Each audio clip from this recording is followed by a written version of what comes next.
Hello there, YouTube. Guess where I was this weekend?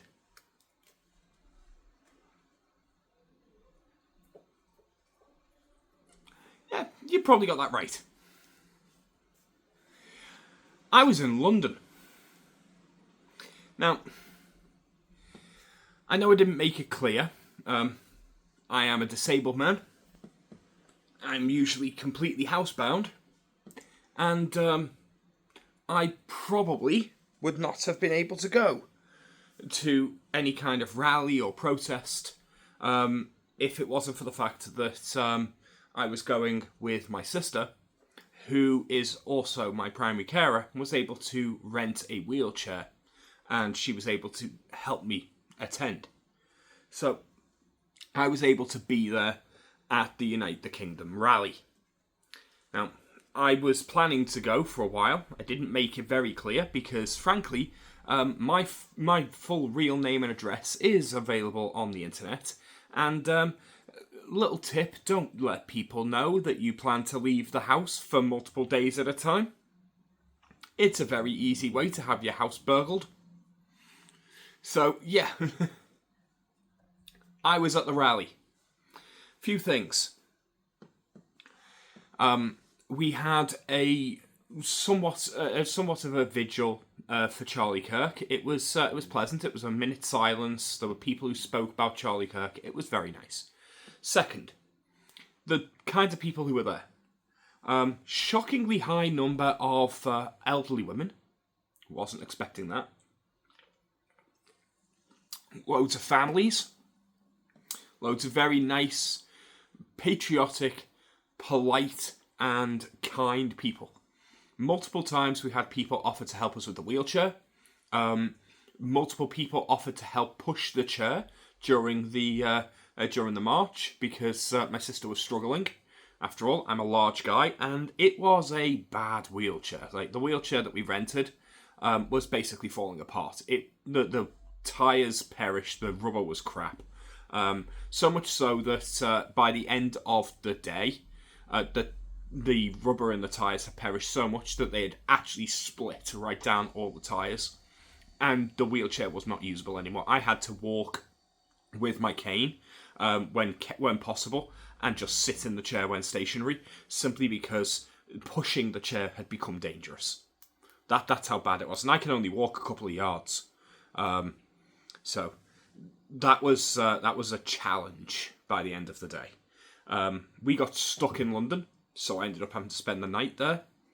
We got a hotel room. We managed to spend the night, and I came back on the Sunday. Didn't get back till the Sunday afternoon. But it was a very pleasant day. The people that were there were lovely. Everyone was helpful. I did not manage to find a single Antifa person, any of the counter-protesters, the whole stand up to racism crowd. Apparently there's about 5,000 of them at Russell Square. I didn't see any of them, and I had one person walk up to me and call me a fascist at the very beginning of the day as we were leaving Houston Park. I told him to fuck off, and he fucked off. Literally, practically sprinted down the street.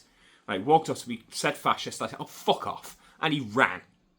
I'm in a wheelchair. So, God knows what he thought I was going to do to him. But that was the closest I got to any kind of confrontation. Apparently there was a bit of a confrontation. 25 people arrested. But that was statistically irrelevant.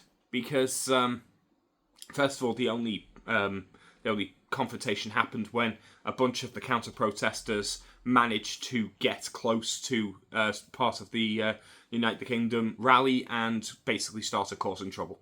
I'm sure there was one or two people flying the British flag that got drunk and caused some kind of trouble, but apparently it was very, very few. And given that there were probably in the region of 1 to 3 million people there, that is incredible. There's usually that many arrests at a standard Premier League football match, and that has maybe 60 to 100,000 people present. Now, if you're watching the news, comes up the news, it was 110 to 150,000 people. Was it bollocks? I was there. The crowd spread massively from Blackfriars down to the roundabout at Waterloo, across the entire A Road between the Waterloo roundabout and Westminster Bridge, across Westminster Bridge, throughout Parliament Square, all the way up Whitehall to Trafalgar Square, down the Mall, down Victoria Street, and down side streets beyond there, and it was packed shoulder to shoulder. The entire way. If you just look at how much space that is so many streets. You can just measure how much space that is and then compare it to the size of a football stadium. And you'll immediately know just how much space we're talking about, how big that crowd must be. You can see aerial photos. So when the newspapers say it was 110,000 people, you can look at that and go, does this look like it's bigger than a standard stadium? Because it's about 20 times the size of a standard stadium, and we were probably packed much tighter. This was not a small protest. This was millions of people.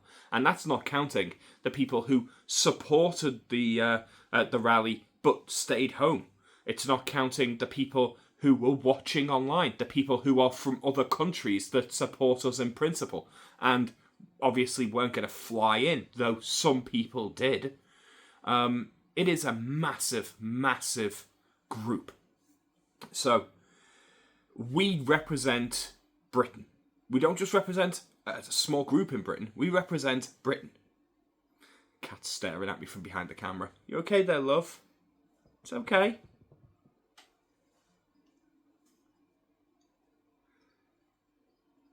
She's watching the flag. You're not quite sure what to make of it, are you? Right. But yeah, we represent Britain. That's a fact. The other side was 5,000 people. The aerial footage shows they couldn't even fill Russell Square. There was basically none of them, and they gave up and left halfway through. So, we are the voice of the British people. Now, what did I make of the rally? It was a very nice rally. It was very positive for the most part. There were a few rowdy people. There were a few, loud people. A few people who had a bit too much to drink. We did ask that people not drink, but, people were going to anyway. We knew that was going to happen. There were a few people shouting some very crude, statements and things like that. Crude chants, which I'd rather they didn't, especially as there were quite a few children. So it would have been nicer to keep it a bit more PG, but that was going to happen. Generally speaking, the atmosphere was very pleasant. It actually kind of reminded me of the D-Day celebrations. I don't know how many of you will be old enough. I was a child during the 50th anniversary D-Day celebrations, but we had massive street parties. It reminded me of that, but on a much, much larger scale. I will say, first time in London for me. Tower London, Big Ben, and the House of Parliament, first of all, way bigger than they look in photos and on film. They are huge. Also, no one told me they're clad in gold. They look brown in all the photos and film footage. They are clad in gold. They shine when the sun hits them. It is incredible to behold. So, they are incredible buildings. Really glad to actually get to see them. And to be able to march towards the House of Parliament whilst surrounded by a sea of British flags was a sight I'll never forget. It was an incredible moment. The rally had so many speakers, so many that I can't remember all of them. There was the obvious speakers like Lawrence Fox and Katie Hopkins and the like. But there were speakers from across Europe. There was MEPs and MPs from other European nations. No British MPs. They all got invites. None of them showed up. Not a single one. Not even Reform UK, which I am genuinely upset at you, Reform. You're supposed to be the voice of the people. Why did none of you show up? Not a single person. Ben Habib showed up.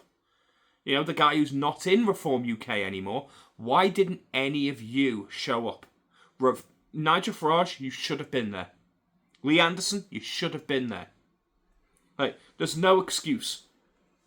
This was an important day. You should have been there. But yeah, there were a lot of people from other countries. There were a lot of Canadians, Australians, New Zealanders, a couple of Americans. We had a New Zealand Christian group that performed the haka, which was interesting. I will say there were a few things I didn't like about it. The overt Christianity. I think that is the wrong direction. The Unite the Kingdom rally should have been a rally about uniting the kingdom for the British people. It should have been to stop the lies on the immigration policies, to stop the two-tier policing, to stop the censorship, and to stop the lies and all of the abuse of power from the Labour Party and previously the Conservative Party before them. That's what this should have been about. What it ended up being, for a good third of it, was about restoring Christianity to Britain. That is a direction that I think is a mistake. Now, I don't mind that a lot of the people there were Christian. A lot of the people there wanted to preach a Christian message.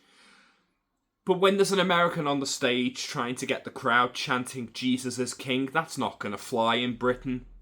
It's not going to work, and it didn't work. No one chanted it. No one cared. There were more people chanting Keir Starmer is a wanker. There is a strong Christian vein running through Britain, and there are a lot of Christians that feel like their voices were being forgotten, that they were being told that they had to sit down and shut up. And I am happy that they finally got to voice their displeasure, that they got to have their voice. I do not appreciate the calls for things like banning other religions. No. No. We are against this. I will not support a movement that decides that because they are anti-free speech, we get to be as well. No, stop it. You can be Christian. You can want a return to Christian culture and a return to the respect of Christianity in Britain. But no, we are not banning Islam. We are not banning Hinduism. We're not banning Buddhism. And can you stop with the hate of secular humanism? You are driving away the secular atheists that are on your side, like me. Stop it. So, that was annoying. But a lot of it was good-natured. A lot of it was people wanting the Christian values and Christian history of Britain to be embraced. And Britain is a Christian nation, whether I want it to be or not. It was a Christian nation for hundreds of years, centuries, almost at this point, multiple millennia. It has been a Christian nation for a long time. And our history is intertwined with Christianity. Our flag is Christian symbology. It is crosses that represent Christian saints. Our history is all about Christianity, and our national church, the Anglican Church, is a moderate Christian church. That is fine. That is good. The good thing about Christianity is that Christianity modernized, and it has become a much more secularized religion in a way. We still embrace the cultural elements of Christianity without having the descent into what was the extreme right. When you saw the extreme right in America when I was a teenager and in my 20s, people like the Westboro Baptist Church, I do not want that in Britain. I will not support that. So stop with your extremist Christianity. I will not replace extremist Islam with extremist Christianity. What I will do is I will support your right to free speech, your right to freely practice your religion, your right to be in Britain and celebrate British culture and British heritage. That is good, but we need to be on the same page. So that was something that I didn't appreciate. But for the most part, the rally was about bringing us together and having us speak out for Britain, for British culture and British values. There were a lot of people that had their own personal stories to tell. There were multiple victims of the rape gangs and grooming gangs that came on stage and spoke about their experiences, and that took a lot of bravery. There were a lot of people who had been arrested and charged with crimes for speaking out, for just posting on social media or flying their own flag in the street. Something I have done on both counts. I speak out on social media and I spent all weekend flying my flag in the street. I have not been arrested for it. Fucking try it. You can't now. There's too many of us. They needed to speak out. They needed to tell their story. It was important. We had multiple people speaking about solidarity and bringing Britain together. And annoyingly, I felt the Christianity stuff, because it was early in it, will have driven people away, and that message will have been lost. That is a shame. The very Christian elements of this, honestly, would have been better at the end. Because whilst I want them to have their say, I want them to have their voice, they must know that they don't represent the average person. They must know that they are, for lack of a better word, on the extreme. That their faith, it is what defines how they think and how they feel, and a lot of people don't share that faith. I'm happy for you to voice that faith, but you cannot expect that to be something that is going to unify the entire country. It's not going to. Less than 40% of the UK now identifies as Christian, and of those, less than half are as devout as the people who are on that stage. It will not reach the amount of people that they're hoping, and that is something I want to try to make sure they're aware of. I was actually quite saddened to find that Carl Benjamin, i.e. Sargon of Akkad, didn't get to speak. Whilst he was there and he was on the stage, they ran out of time. And I would have loved to have heard what he had to say, because as someone who is an open and very outspoken atheist, I would have loved to have heard a message from him on that stage.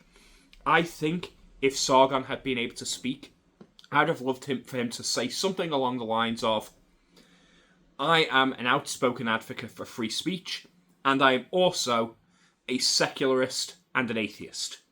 I do not agree with most of what was said by some of the people on this stage. I'm not religious. Jesus is not my king. I don't believe in God. However, I'm not shooting him for that, and he's not shooting me for saying this, because we are not the extreme left who think bullets are how you solve these arguments. We are not going to treat each other how the left treat Charlie Kirk, because we have more respect for each other, and we are going to work together to restore Britain, to make Britain a place where you can have differing opinions, where you can think and feel differently, and where you can embrace British culture, because the fundamentals of British culture is that we respect each other, that we allow free speech, and we allow each other to live their lives as they see fit. That we don't shoot people that we disagree with. That we don't resort to such horrific violence. That is the kind of message that I think Carl Benjamin would have said if he had had the chance to speak, and I think it would have been a powerful message. And if I'm wrong and he had something else to say, I would love to hear what else he had to say, because I'm sure he had a fantastic message for us. I've been watching him for many years, and I know he would have said something profound and very useful. But at the very least, that's the message I would like to send. I think it's a very powerful message. I think the number of people who spoke were extremely brave, and I also want to mention that the police were extremely brave. The police, the Metropolitan Police in London, were brave and they were fantastic. And why do I say this? Because 2 days before this rally was supposed to take place, 2 days before Unite the Kingdoms was going to have this monumentous rally, this monumentous protest, the largest in British history, the government revoked all the permits and tried to have it mandated that any gathering would be broken up by the police. They intentionally did this, hoping that protesters would still show up on the day and that the police would tell them that they are not permitted to gather, they are not permitted to protest, and try to kettle them in and force them out.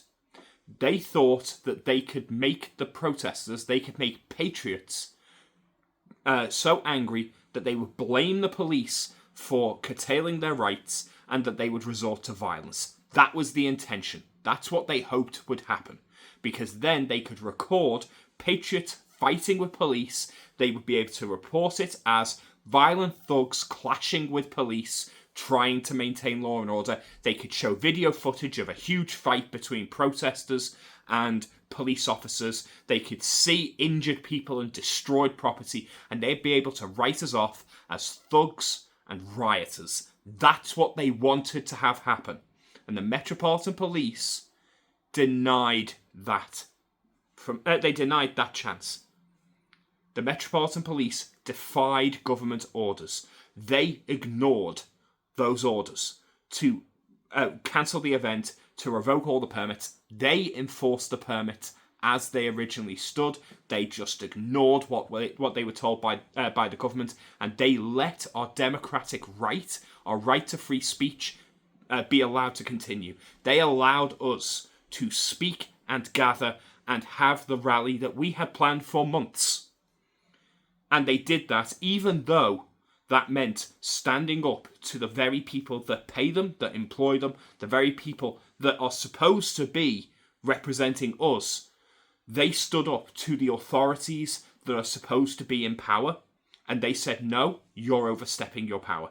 That was a very brave thing for the police to do, and that was incredible. They should all be thanked massively. And to the 26 officers that actually got injured in the very small kerfuffle that ended up with 25 arrests, which is, based on the figures, so insignificant as to be a fucking rounding error. More arrests happen at various different football matches with a 20th of the people there. To those officers, I hope that whoever caused that violence and whoever caused injury to you gets prosecuted to the fullest extent of the law. The only reason any violence happened at all was because counter-protesters started a fight on the fringes of the protest, of the rally. 5,000 of them against millions of patriots, and they decided to go just to cause a fight. That was why they were there. They caused those injuries. If they weren't there causing trouble, there wouldn't have been a fight to begin with. I've seen the footage. And if you don't know what I'm talking about, Tommy Robinson has already uploaded video clips onto his Twitter and his Rumble. Twitter/X, whatever. The big thing that has catapulted this forwards is Elon Musk. Elon Musk's involvement pushed this rally so much further.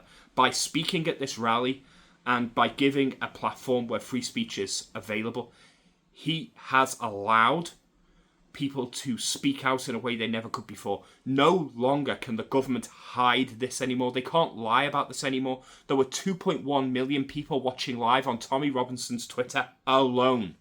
There were likely millions watching from other journalists. I saw dozens of independent journalists actively recording. All of them have a large audience.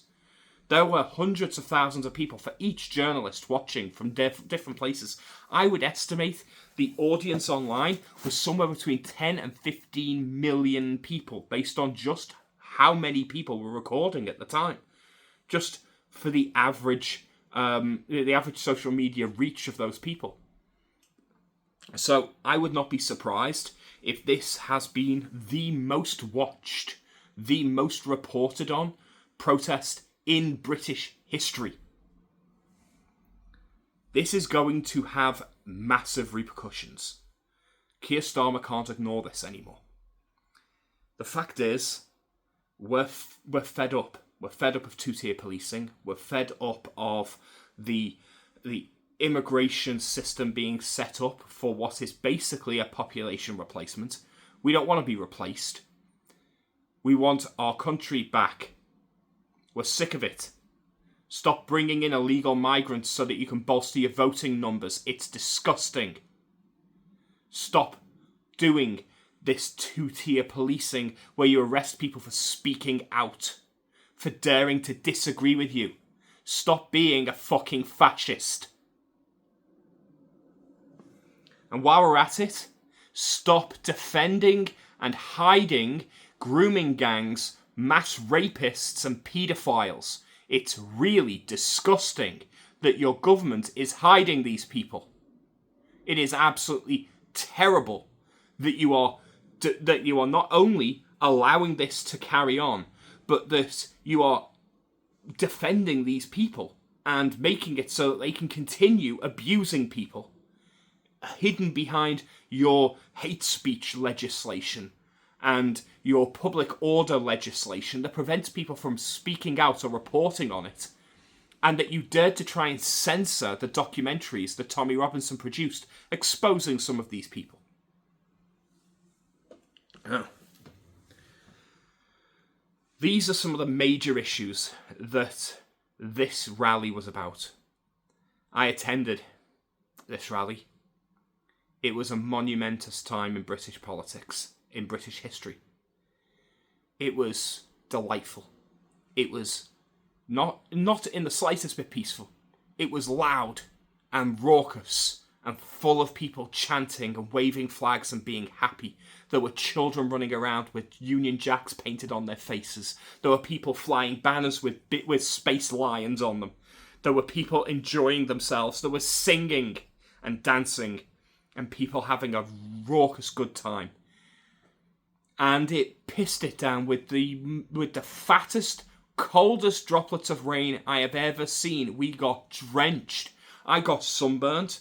Yeah, it's going down now, but there's sunburn on my arms. I'm not sure if you can see it. I've got after sun here, which I placed on, but it was really, really sunny the first few hours, really hot, and then about 2-3 o'clock, it started pelting it with rain, and we got drenched right through. I brought an umbrella, it didn't help. I still got drenched through. So yeah, the weather was very, very British, which is fitting. Yeah, it was a fantastic day, and I hope we've sent a message. I hope what we've sent is a message that says that we are absolutely sick of the lying, cheating bastards we've got in Parliament. I hope we've sent a message that says that Keir Starmer needs to fucking resign. I hope we've sent a message that means that someone will have the balls to call a general election and actually enforce the will of the people. I hope we get democracy back in Britain. Because right now, we have an authoritarian police state. And they tried to shut us down, but there's too damn many of us.